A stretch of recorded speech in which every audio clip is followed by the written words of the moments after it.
السلام علیکم دوستو، سپریم کورٹ سے فیصلہ آتے ہی دوست ممالک کو بھی اب یقین ہو گیا ہے کہ اب عمران خان اقتدار میں آنے جا رہا ہے۔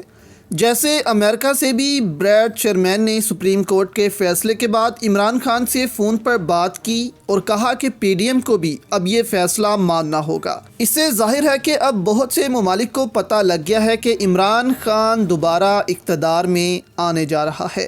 جیسے بہت سے صحافی کہتے تھے کہ اسٹیبلشمنٹ کبھی بھی عمران خان کو اقتدار میں نہیں آنے دے گی، عمران خان نے سازش کی ہے۔ اس کے جواب میں عوام کہتی تھی کہ کیا اسٹیبلشمنٹ کے باپ کا ملک ہے، تو فیصلہ وہ کریں گے۔ عوام نے فیصلہ کرنا ہے کہ کون اقتدار میں بیٹھے گا اور کون نہیں، اور 14 مئی کو عوام اپنا فیصلہ سنا دے گی۔ اب اسی کو لے کر سعودی عرب نے بھی ایک تحفہ دیا ہے عمران خان کے اقتدار میں آنے سے پہلے ہی پاکستان کو۔ ساتھ فوج اس وقت کیا سوچ رہی ہے، شہباز حکومت استعفیٰ دے کر کیا کرنے جا رہی ہے، یہ سب آپ کے سامنے رکھتے ہیں کہ کیسے فوج کو یہ پھنسانے جا رہے ہیں۔ دوست ممالک سے 3 ارب ڈالرز کی فائنینسنگ میں اہم پیش رفت سامنے آئی ہے۔ سعودی عرب نے 2 ارب ڈالرز کی فنڈنگ کا گرین سگنل دے دیا ہے۔ ذرائع نے دعویٰ کیا ہے کہ ساکھدار 10 اپریل کو امریکہ جانے سے پہلے متحدہ عرب امارات کی قیادت سے رابطہ کریں گے۔ آئی ایم ایف کو سالانہ 900 ارب روپے کی سبسڈی پر تاحال اعتراض ہے۔ آئی ایم ایف شرح سود مہنگائی کے حساب سے مزید اضافے اور پیٹرول لیوی کی مد میں 850 ارب روپے جمع کرنے کے مطالبے پر قائم ہے۔ آئی ایم ایف پیٹرول اور ڈیزل کی امپورٹ کم کرنے کا بھی مطالبہ کر رہی ہے۔ سعودی عرب نے 2 ارب ڈالرز دینے کا سگنل دے دیا ہے۔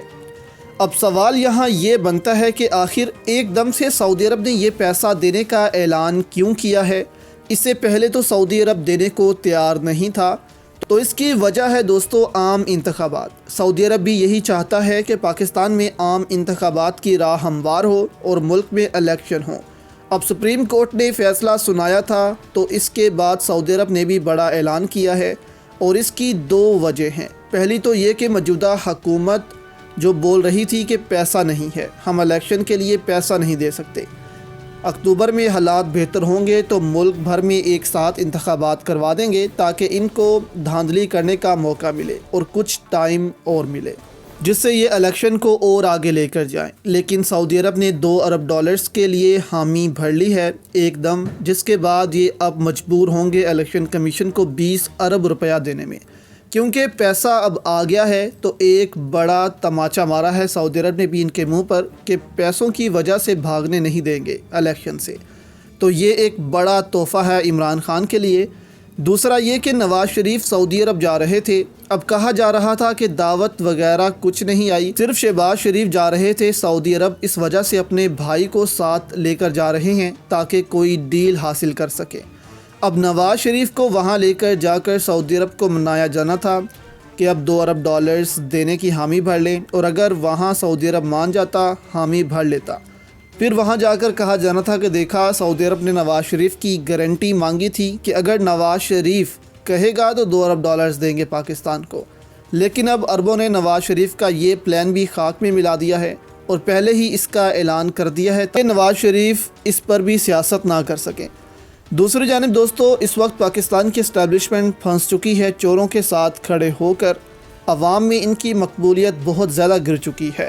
وہ اب فیصلہ نہیں کر پا رہے کہ اب وہ کیا کریں، کہاں کھڑے ہوں۔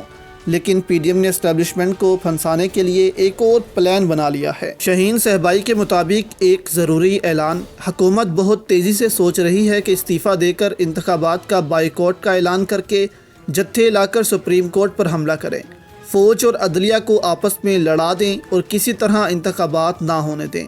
فوج والے سخت پریشان ہیں کہ کیا کریں، سارے ڈرٹی ورٹی مٹی میں مل گئے، اب یا تو کھل کر بدماشی کریں یا آئین کو مانیں۔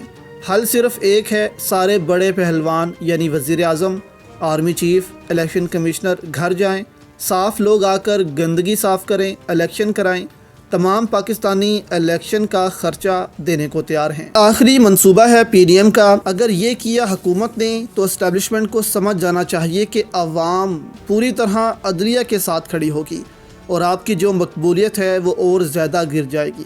اس لیے یہ موقع ہے فوج کے لیے بھی کہ اب بس کی جائے، 1 سال جو کر لیا ہے اس کو فوری طور پر روکا جائے اور فیصلہ کیا جائے کہ اب فوج کو کہاں کھڑے ہونا ہے اور ان انتخابات میں حقیقی معنوں میں نیوٹرل ہو جائیں اور سیاستدانوں کو آپس میں مقابلہ کرنے دیا جائے۔ حکومت میں جو آئے پھر اس کے ساتھ مل کر کام کیا جائے۔ یہی ایک طریقہ ہے فوج کی مقبولیت میں پھر سے اضافہ کرنے کا، نہیں تو جتنا نقصان اس وقت ادارہ اپنا کر چکا ہے اس کے بعد اور زیادہ نقصان کا متحمل نہیں ہو سکتا۔